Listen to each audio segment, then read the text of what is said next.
భక్తులారా, రాత్రి అందరూ పడుకున్నాక ఒక్కసారిగా ఇంటి పైకప్పు దగ్గర ఏదో గీసినట్టు శబ్దం వినిపిస్తే, లేదా ఎవరూ లేని గదిలో గజ్జెల మోగినట్టు అనిపిస్తే మనసు ఒక్కసారిగా గుబులు కొడుతుంది కదండి. నిజమే కదండి. చాలామంది దాన్ని భయంగా తీసుకుంటారు.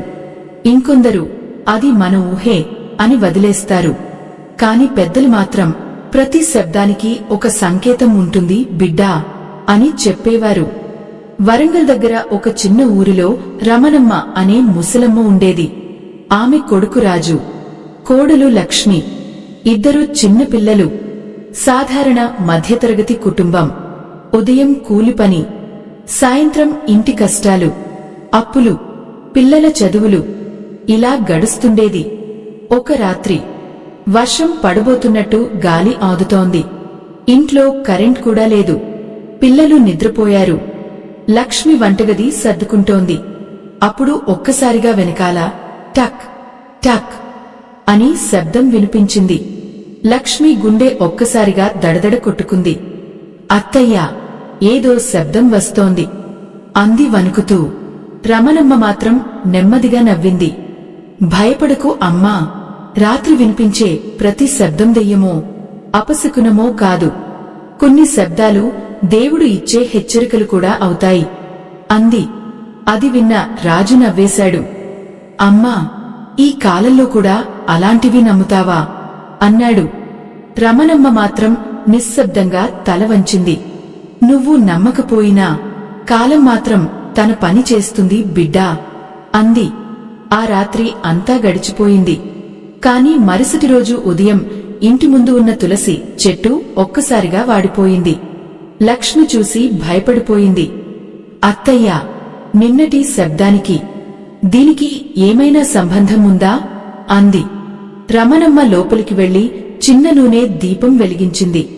ఇంట్లో మనసుల మధ్య దూరం పెరిగితే ముందుగా ఇంటి పవిత్రత తగ్గుతుంది. ఆ తర్వాతే ఇలాంటి సంకేతాలు మొదలవుతాయి అంది. అది విన్న రాజు చిరాకు పడ్డాడు. ఇంట్లో డబ్బుల సమస్యలు, అప్పుల ఒత్తిడి, ఇవన్నీ వదిలేసి శబ్దాల గురించి మాట్లాడితే ఎలా అమ్మా అన్నాడు. అప్పుడు రమణమ్మ ఒక సామెత చెప్పింది. ఇల్లు కూలే ముందు గోడలు చప్పుడు చేస్తాయి బిడ్డా. ఆ మాట విన్న లక్ష్మి నిశ్శబ్దంగా అయిపోయింది. ఆ రాత్రి మళ్లీ అదే శబ్దం వినిపించింది. ఈసారి మాత్రం వంటగది దగ్గర పాత్రలు కదిలినట్టు అనిపించింది. పిల్లల్లో చిన్న అమ్మాయి ఒక్కసారిగా నిద్రలో ఏడవడం మొదలుపెట్టింది. అమ్మా, తెల్లబట్టలు వేసుకున్న అమ్మమ్మ బయట నిలబడి ఉంది అంది. లక్ష్మి భయంతో పిల్లని గట్టిగా కోగిలించుకుంది. రాజు బయటికి వెళ్లి చూశాడు. ఎవరూ లేరు. కాని గాలి మాత్రం విచిత్రంగా చల్లగా ఉంది. అప్పుడు రమణమ్మ బయటికి వచ్చి ఆకాశం వైపు చూసింది. కొన్ని ఆత్మలు భయపెట్టడానికి రావు, హెచ్చరించడానికి వస్తాయి అంది నెమ్మదిగా. లక్ష్మి అడిగింది, అత్తయ్యా, నిజంగా అలాంటివి ఉంటాయా? రమణమ్మ కాసేపు మౌనంగా ఉండి చెప్పింది. పూర్వం చాళుక్యుల కాలంలో విరజమ్మ అనే ఓ మహిళ ఉండేది. ఆమెకు ప్రతి అమావాస్య రాత్రి ఇంటి వెనకాల గంట మోగినట్టు వినిపించేదట. అందరూ ఆమెను పిచ్చిదని అనుకున్నారు. కాని ఒకరోజు ఆ శబ్దం వచ్చిన వెంటనే ఆమె కుటుంబాన్ని బయటికి తీసుకెళ్ళింది. కాసేపటికే పాత ఇల్లు కూలిపోయిందట. అప్పుడే అందరికీ అర్థమైంది, కొన్ని శబ్దాలు భయానికి కాదు, రక్షణకు సంకేతాలు అని. ఆ మాటలు విన్న రాజు కూడా కాసేపు ఆలోచనలో పడిపోయాడు. అయినా అతని మనసులో సందేహం తగ్గలేదు. ఆ రాత్రి గడియారం 12 కొట్టగానే ఇంటి వెనుక నుంచి మళ్లీ అదే టక్ టక్ శబ్దం మొదలైంది. కాని ఈసారి ఆ శబ్దం నెమ్మదిగా ఇంటి లోపలికి వస్తున్నట్టు అనిపించింది. ఈ ఆధ్యాత్మిక రహస్యం మీకు పూర్తిగా అర్థం కావాలన్నా, దైవానుగ్రహం దక్కాలన్నా ఈ వీడియోను ఎక్కడా ఆపకుండా చివరి వరకు చూడండి. ఆ మాటలు చెప్పిన తర్వాత రమణమ్మ నెమ్మదిగా తలుపు దగ్గరకు నడిచింది. బయటగాలి ఇంకా బలంగా వీయడం మొదలైంది. ఇంటి వెనకాల ఉన్న మామిడి చెట్టు కొమ్మలు ఒకదానికొకటి తగిలి విచిత్రమైన శబ్దం చేస్తున్నాయి. లక్ష్మి మాత్రం పిల్లలను దగ్గరికి తీసుకుని కూర్చుంది. అత్తయ్యా, నాకు చాలా భయంగా ఉంది అంది. రమణమ్మ దగ్గరకు వచ్చి ఆమె తల నిమిరింది. భయం వచ్చినప్పుడు మనసు ముందే ఓడిపోతుంది అమ్మా, కాని శాంతిగా ఆలోచిస్తే దేవుడు దారి చూపిస్తాడు అంది. అప్పుడు ఒక్కసారిగా ఇంటి వెనుకమట్టి నేలమీద ఎవరో నడిచినట్టు చప్ చప్ అనే శబ్దం వినిపించింది. రాజు వెంటనే కర్ర తీసుకుని బయటికి వెళ్లబోయాడు. ఆగు బిడ్డా అని రమణమ్మ అతని చేతిని పట్టుకుంది. కొన్ని శబ్దాలను వెంటపడకూడదు, అవే ఎందుకు వస్తున్నాయో ముందుగా అర్థం చేసుకోవాలి అంది. రాజు అసహనంగా చూశాడు. అమ్మా, నువ్వు ఇలా చెప్పడం వల్లే అందరికీ భయం పెరుగుతోంది. రమణమ్మ నవ్వింది. నిజం చెప్పినవాడిని ముందు అందరూ వెర్రివాడనే అనుకుంటారు బిడ్డా అంది. ఆ రాత్రి అంతా ఎవరూ సరిగా నిద్రపోలేదు. తెల్లవారుజామున కోడిపుంజు అరవగానే ఇంటి ముందు ఉన్న పాతగంట ఒక్కసారిగా తనంతట తానే ఆగింది. అది చూసి లక్ష్మి నోట మాట రాలేదు. ఎవరూ తాకలేదు కదా అత్తయ్యా అంది. రమణమ్మ మాత్రం ఆ గంట దగ్గరకు వెళ్లి చేతులు జోడించింది. ఇంట్లో పవిత్రత తగ్గినప్పుడు ముందుగా దేవుడే సంకేతాలు ఇస్తాడు అంది. ఆ మాట రాజు మనసులో గుచ్చుకుంది. అసలు నిజం ఏమిటంటే కొన్ని నెలలుగా రాజు తన తండ్రి ఫోటో ముందు దీపం పెట్టడం మానేశాడు. అప్పుల ఒత్తిడి, కోపం, ఇంట్లో గొడవలు ఇవన్నీ కలిసి అతన్ని పూర్తిగా మార్చేశాయి. ఒకప్పుడు నవ్వుతూ ఉండే మనిషి ఇప్పుడు చిన్న విషయానికే అరిచేవాడు. ఆ రోజు మధ్యాహ్నం రమణమ్మ ఇంటి మేడపై పాత పెట్టెలు సర్దుతోంది. అప్పుడు ఆమెకు చిన్న పసుపు రంగు వస్త్రంలో కట్టిన ఒక తాయెత్తు కనిపించింది. దాన్ని చూసిన వెంటనే ఆమె కళ్లలో నీళ్లు వచ్చాయి. అయ్యో దేవుడా, ఇది ఇక్కడే ఉందా అంది. లక్ష్మి ఆశ్చర్యంగా అడిగింది. అది ఏంటి అత్తయ్యా? రమణమ్మ నెమ్మదిగా కూర్చుంది. నీ మామయ్య బ్రతికున్నప్పుడు ఒక సిద్ధాంతి ఇచ్చిన రక్ష తాయెత్తు ఇది. ఇంట్లో పెద్ద కష్టం రాకముందే రాత్రి కొన్ని శబ్దాలు వినిపిస్తాయని, అప్పుడు దీన్ని దీపం దగ్గర పెట్టి ప్రార్థన చేయమని చెప్పాడు అంది. రాజు అక్కడికి వచ్చి చిరునవ్వు నవ్వాడు. ఇవన్నీ నమ్మి కాలం వృధా చేసుకోవడం ఎందుకు అమ్మా అన్నాడు. అప్పుడు రమణమ్మ ఒక్కసారిగా గట్టిగా మాట్లాడింది. నమ్మకం లేకపోయినా పర్వాలేదు, కాని పెద్దలు చెప్పిన మాటను ఎగతాళి చేయొద్దు బిడ్డా. ఇంట్లో ఒక్కసారిగా నిశ్శబ్దం అయిపోయింది. సాయంత్రం అయ్యేసరికి ఆకాశం నల్లగా మారిపోయింది. గాలి కూడా భయంకరంగా ఉంది. పక్కింటి సుబ్బమ్మ వచ్చి నెమ్మదిగా చెప్పింది. రమణమ్మ, మా ఇంట్లో కూడా నిన్న రాత్రి గజ్జెల శబ్దం వినిపించింది. ఉదయం తెలిసింది మా అల్లుడు పడిపోయి గాయపడ్డాడట. లక్ష్మి విన్న వెంటనే వణికిపోయింది. అంటే ఈ శబ్దాలు నిజంగానే ఏదో చెప్పడానికి వస్తున్నాయా అంది. రమణమ్మ లోతుగా ఊపిరి తీసుకుంది. ప్రకృతి ముందుగా హెచ్చరిస్తుంది అమ్మా, వినేవాళ్లు చాలా తక్కువ అంది. ఆ రాత్రి అందరూ కలిసి చిన్న దీపం వెలిగించి కూర్చున్నారు. బయట వర్షం మొదలైంది. అప్పుడు రమణమ్మ ఒక పాత కథ చెప్పడం మొదలుపెట్టింది. కాకతీయుల కాలంలో ఓ రాజగురువు ఉండేవాడు. అతని పేరు శివదాసు. ప్రతి పౌర్ణమి రాత్రి ఆలయం గోపురం దగ్గర విచిత్రమైన వేణునాదం వినిపించేదట. మొదట అందరూ దాన్ని గాలిగా తీసుకున్నారు. కాని శివదాసు మాత్రం అది దైవ హెచ్చరిక అని గుర్తించాడు. 3 రోజుల తర్వాత రాజభవనంలో పెద్ద అగ్ని ప్రమాదం జరగబోతుందని ముందే చెప్పి ప్రజలను కాపాడాడట. రాజు కాసేపు మౌనంగా విన్నాడు. అతని మనసులో భయం మొదలైంది. అదే సమయంలో ఇంటి వెనకాల ఉన్న పాత బావి దగ్గరనుంచి ఒక్కసారిగా చిన్నపిల్ల నవ్వినట్టు శబ్దం వినిపించింది. లక్ష్మి భయంతో అరవబోయింది. కాని రమణమ్మ వెంటనే ఆమె నోరు మూసింది. శబ్దం ఎక్కడి నుంచి వస్తుందో కాదు అమ్మా, ఎందుకు వస్తుందో అర్థం చేసుకోవాలి అంది. ఆ తర్వాత ఆమె నెమ్మదిగా బావివైపు నడవడం మొదలుపెట్టింది. కాని బావి దగ్గరకు చేరుకున్న వెంటనే అక్కడ నీళ్లలో ఎవరో దీపం పట్టుకుని నిలబడి ఉన్నట్టు ఒక ప్రతిబింబం కనిపించింది. రమణమ్మ కళ్లలో ఒక్కసారిగా భయం మెరిపించింది. కాని బయటికి మాత్రం చూపించలేదు. లక్ష్మి వెనుక నుంచి వణుకుతూ చూస్తోంది. అత్తయ్యా, అక్కడ నిజంగా ఎవరైనా ఉన్నారా అంది గుసగుసగా. రమణమ్మ నెమ్మదిగా బావి దగ్గరకు వంగి చూసింది. నీళ్లలో కనిపించిన ఆ వెలుగు ఒక్కసారిగా మాయమైంది. గాలి మాత్రం ఇంకా చల్లగా వీచుతోంది. అమ్మా, మనిషి భయపడినప్పుడు నీడ కూడా దెయ్యంలా కనిపిస్తుంది. కాని కొన్నిసార్లు దేవుడు నీడల ద్వారానే నిజం చూపిస్తాడు అంది. రాజు కోపంగా ముందుకు వచ్చాడు. ఇక చాలమ్మా, పిల్లలందరూ భయపడుతున్నారు అన్నాడు.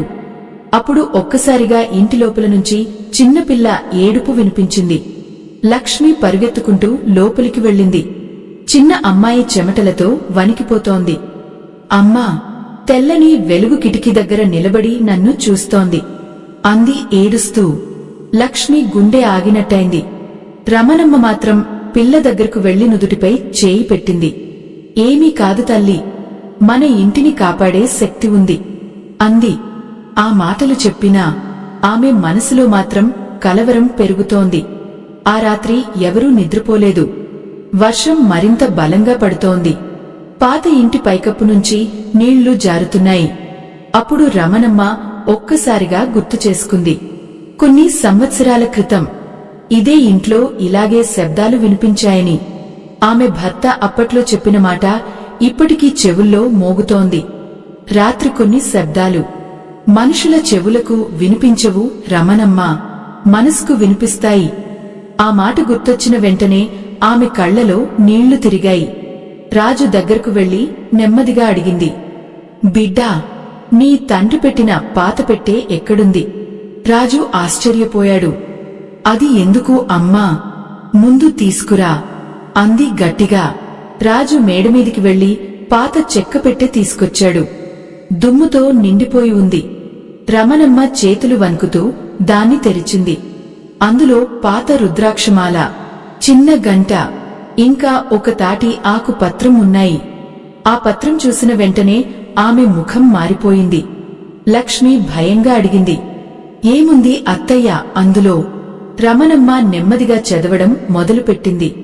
ఈ ఇంట్లో వరుసగా 3 రాత్రులు ఒకే శబ్దం వినిపిస్తే 4వ రోజు ఇంటి దిశ మారుతుంది. రాజు నవ్వబోయాడు. కాని రమణమ్మ ముఖం చూసి ఆగిపోయాడు. ఇది నీ తాతగారి చేతిరాత బిడ్డా, ఆయన ఎప్పుడూ అబద్ధం చెప్పేవాడు కాదు అంది. అప్పుడే బయటనుంచి టక్ టక్ టక్ అని మళ్లీ అదే శబ్దం వినిపించింది. ఈసారి మాత్రం మరింత దగ్గరగా. అందరి గుండెలు బలంగా కొట్టుకున్నాయి. లక్ష్మి చేతులు జోడించింది. దేవుడా, మా కుటుంబాన్ని కాపాడు అంది. అప్పుడు రమణమ్మ ఒక్కసారిగా ఇంటి మూలలో ఉన్న చిన్న దేవాలయం దగ్గరకు వెళ్లి దీపం వెలిగించింది. ఎవరైతే ఈ వీడియో చూస్తున్నారో ఒకసారి ఓం నమః శివాయ అని రాయండి తల్లి. మనసులోని భయం తగ్గుతుంది అంది కళ్లలో నీళ్లతో. ఆ సమయంలో బయట మెరుపు పడింది. ఇంటి గోడలు కంపించినట్టు అనిపించింది. రాజు వెంటనే బయటికి పరుగెత్తాడు. బావి దగ్గరికి వెళ్లి చూశాడు. అక్కడ నేల పగిలిపోయి ఉంది. మధ్యలో చిన్న వెండి రంగు పెట్టె బయటికి కనిపిస్తోంది. అతను వణుకుతూ దాన్ని తీసుకున్నాడు. ఇంట్లోకి తీసుకొచ్చి తెరిచాడు.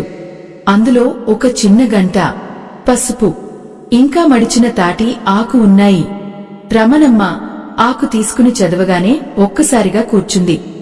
అయ్యో పరమేశ్వరా అని కన్నీళ్లు పెట్టుకుంది. రాజు భయంతో అడిగాడు, ఏమైంది అమ్మా? రమణమ్మ నెమ్మదిగా తల ఎత్తి చూసింది. మన ఇంటి కింద చాలా ఏళ్ల క్రితం మూసివేసిన ఒక పురాతన మార్గం ఉందట. ప్రతి 12 సంవత్సరాలకు ఒకసారి ఆ మార్గం మేల్కొంటుందట. లక్ష్మి వణికిపోయింది. అంటే ఇప్పుడు? రమణమ్మ చేతిలో ఉన్న ఆకు గాలికి కదిలింది. దానిపై చివరి పంక్తి స్పష్టంగా కనిపించింది. 4వ రాత్రి వినిపించే శబ్దం ఇంట్లో ఎవరి పేరును పిలుస్తుందో వాళ్ల జీవితమే మారిపోతుంది. అంతలోనే బయటనుంచి చాలా నెమ్మదిగా ఒక స్వరం వినిపించింది, రాజు. ఆ స్వరం వినిపించిన క్షణం ఇంట్లో ఉన్న అందరి రక్తం గడ్డకట్టినట్టయింది. రాజు చేతిలో ఉన్న వెండి పెట్టె నేలపై జారిపోయింది. లక్ష్మి పిల్లలను గట్టిగా కోగిలించుకుంది. బయట గాలి ఒక్కసారిగా బలంగా వీచింది. ఇంటి తలుపు ధం అని మూసుకుపోయింది. రాజు గొంతు ఎండిపోయింది. అమ్మా, అది నన్నే పిలిచిందా అన్నాడు వణుకుతూ. రమణమ్మ కళ్లను మూసుకుని కాసేపు మౌనంగా కూర్చుంది. అవును బిడ్డా, కాని భయపడకు. ప్రతి పిలుపు కష్టానికి కాదు, కొన్ని పిలుపులు మనిషిని మేల్కొలిపేందుకు వస్తాయి అంది. అప్పుడే మళ్లీ అదే స్వరం వినిపించింది. రాజు, బయటికి రా. ఈసారి అది చాలా దగ్గరగా ఉంది. లక్ష్మి ఏడవడం మొదలుపెట్టింది. వెళ్ళొద్దు, నాకు భయంగా ఉంది అంది. రాజు గుండె బలంగా కొట్టుకుంటోంది. కాని లోపల ఏదో శక్తి అతన్ని బయటికి లాగుతున్నట్టు అనిపించింది. రమణమ్మ అతని చేతిలో రుద్రాక్షమాల పెట్టింది. దీన్ని గట్టిగా పట్టుకో. ఏం కనిపించినా కోపపడకు, భయపడకు అంది. రాజు నెమ్మదిగా తలుపు తెరిచాడు. బయట వర్షం తగ్గిపోయింది, కాని ఆకాశం ఇంకా నల్లగా ఉంది. బావి దగ్గర చిన్న వెలుగు కనిపిస్తోంది. ఆ వెలుగు దగ్గరకు రాజు అడుగులు వేస్తుంటే నేలపై పాత పాదముద్రలు కనిపించాయి. అవి మనిషివి కావు, చాలా పురాతనంగా ఉన్నాయి. రాజు గుండెల్లో వణుకు మొదలైంది. అప్పుడు వెనుక నుంచి రమణమ్మ నెమ్మదిగా చెప్పింది. పూర్వం ఈ ఊర్లో ఒక చిన్న దేవాలయం ఉండేదట. అక్కడ రాత్రి వేళ గంట శబ్దం వినిపిస్తే అది గ్రామాన్ని కాపాడే సంకేతమని పెద్దలు చెప్పేవారు. లక్ష్మి ఆశ్చర్యంగా అడిగింది. అది మన ఇంటికి ఏమిటి సంబంధం అత్తయ్యా? రమణమ్మ లోతుగా ఊపిరి తీసుకుంది. మన ఇల్లు కట్టిన స్థలం అదే పాత దేవాలయ ప్రాంగణం మీదట అంది. ఆ మాట విన్న రాజు ఒక్కసారిగా వెనక్కి తిరిగాడు. అమ్మా, ఇంతకాలం ఈ విషయం ఎందుకు చెప్పలేదు? రమణమ్మ కళ్లలో బాధ కనిపించింది. నీ తండ్రి చెప్పొద్దన్నాడు బిడ్డా, జనాలు భయపడతారని. అప్పుడు ఒక్కసారిగా బావి దగ్గర వెలుగు మరింత పెద్దదైంది. అందులో తెల్లని వస్త్రం వేసుకున్న ఓ వృద్ధురాలి ఆకారం కనిపించింది. కాని ఆమె ముఖం మాత్రం స్పష్టంగా లేదు. లక్ష్మి కళ్లను మూసుకుంది. దేవుడా అని గట్టిగా అంది. కాని రమణమ్మ మాత్రం చేతులు జోడించింది. అమ్మా, నువ్వేనా అంది గౌరవంగా. రాజు ఆశ్చర్యపోయాడు. అమ్మా, నువ్వెవరితో మాట్లాడుతున్నావు? రమణమ్మ నెమ్మదిగా చెప్పింది. ఇది ఈ స్థలాన్ని కాపాడే శక్తి బిడ్డా, భయపెట్టడానికి రాలేదు. ఆకారం నెమ్మదిగా చేతిని బావి వైపు చూపించింది. అక్కడ నేల కింద నుంచి చిన్న గంట శబ్దం వినిపిస్తోంది. రాజు ధైర్యం చేసి దగ్గరకు వెళ్లాడు. బావి పక్కన ఉన్న పెద్ద రాయి కదిలిపోయి ఉంది. కింద చిన్న మెట్లు కనిపిస్తున్నాయి. లక్ష్మి వణుకుతూ అడిగింది. అక్కడికి వెళ్లాలా? రమణమ్మ తల ఊపింది. కొన్ని రహస్యాలు మనమే ఎదుర్కోవాలి అమ్మా. రాజు చేతిలో చిన్న దీపం తీసుకుని కిందకి దిగడం మొదలుపెట్టాడు. మెట్లు చాలా పాతవి. చల్లని గాలి వస్తోంది. గోడలపై పాత శిల్పాలు కనిపిస్తున్నాయి. అందులో ఒక శిల్పం దగ్గర రాజు ఆగిపోయాడు.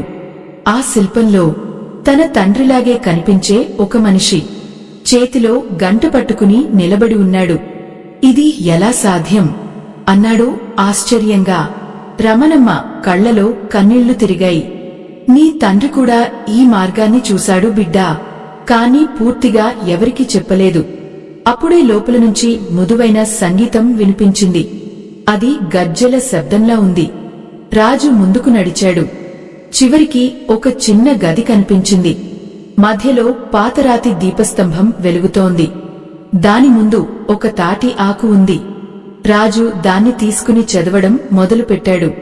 ఇక్కడికి వచ్చినవాడు ముందుగా తన మనసులోని కోపాన్ని విడిచిపెట్టాలి, లేకపోతే ఇంట్లో శాంతి నిలవదు.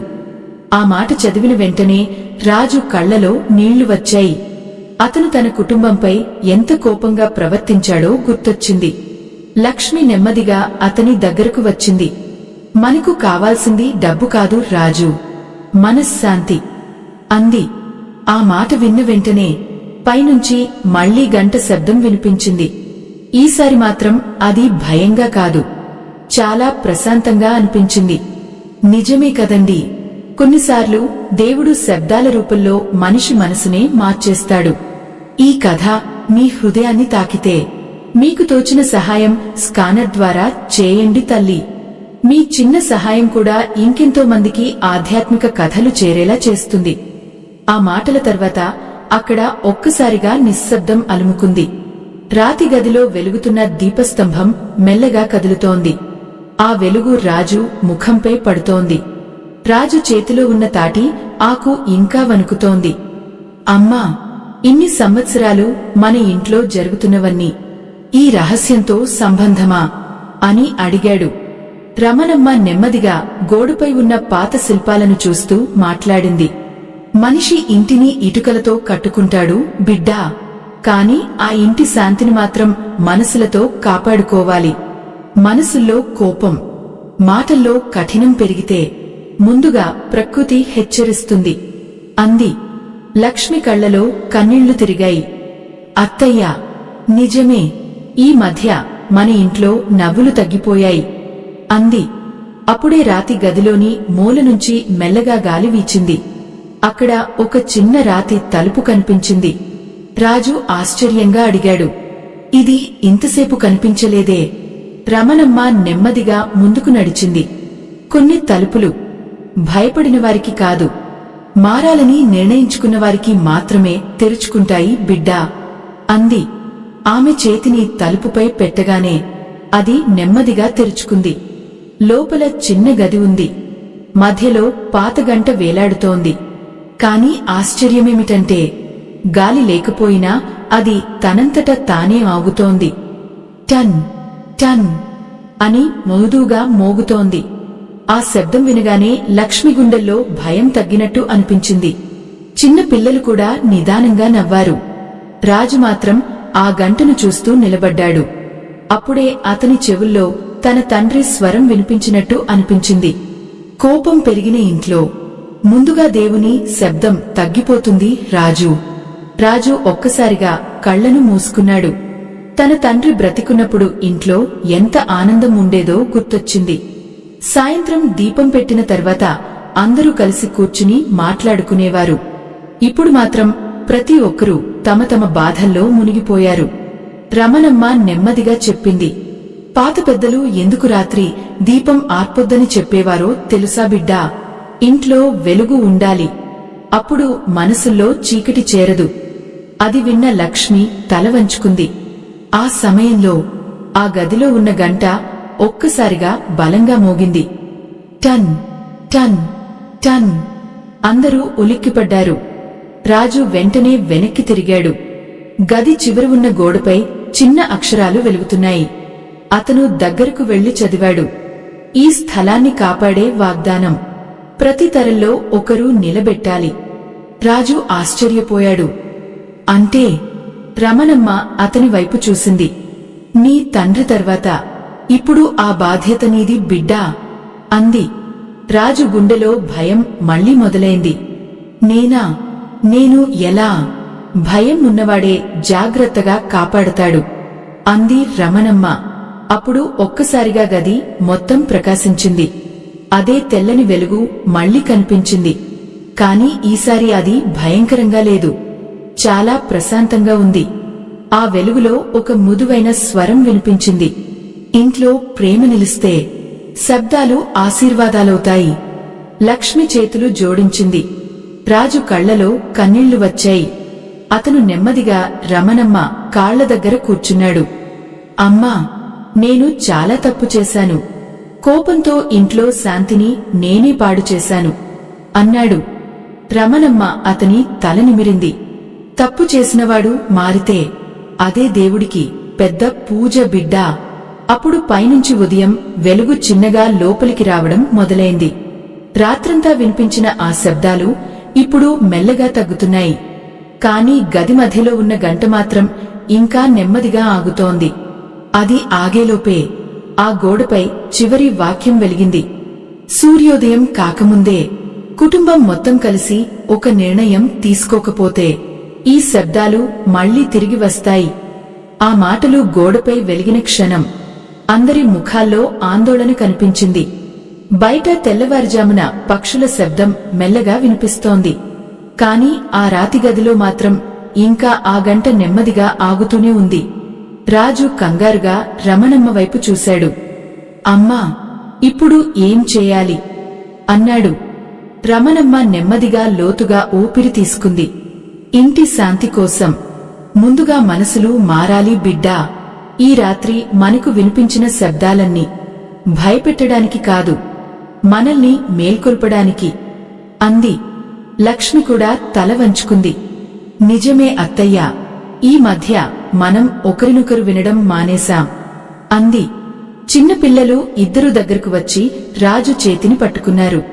ఆ చిన్న స్పర్శతో రాజు గుండె కరిగిపోయింది. అతను పిల్లలను దగ్గరకు తీసుకుని ఏడ్చేశాడు. నాన్నగా నేను మీకు నవ్వులు ఇవ్వాలి, కాని కోపమే ఇచ్చాను తల్లి అన్నాడు. అప్పుడు రమణమ్మ ఒక చిన్న సామెత చెప్పింది. మనసు మంచిగా ఉంటే మట్టి కూడా మహాలక్ష్మి అవుతుంది బిడ్డా.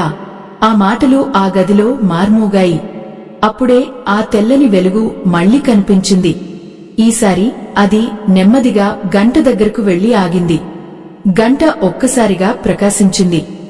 టన్ అని ఒక్కసారి మోగింది. ఆ శబ్దం వినగానే అందరి మనసుల్లో ఉన్న భయం పూర్తిగా కరిగిపోయినట్టు అనిపించింది. రమణమ్మ చేతులు జోడించింది. ధన్యవాదాలు తల్లి, మా ఇంటిని మళ్లీ మేల్కొలిపావు అంది. అప్పుడు గోడపై ఉన్న అక్షరాలు మెల్లగా మాయమవుతున్నాయి. రాజు ఆశ్చర్యంగా చూశాడు. అమ్మా, ఇవన్నీ ఇక మళ్లీ జరగవా? రమణమ్మ చిరునవ్వు నవ్వింది. ప్రతి ఇంట్లో శబ్దాలు వస్తూనే ఉంటాయి బిడ్డా, కాని ప్రేమ ఉన్న ఇంట్లో అవి భయంగా అనిపించు అంది. ఆ తర్వాత కుటుంబం మొత్తం కలిసి పైకి వచ్చారు. బయట సూర్యోదయం మొదలైంది. ఇంటి ముందు వాడిపోయిన తులసి మొక్కమీద చిన్న కొత్త ఆకులు కనిపించాయి. లక్ష్మి ఆశ్చర్యంతో చూసింది. అత్తయ్యా, నిన్న పూర్తిగా వాడిపోయింది కదా అంది. రమణమ్మ నవ్వింది.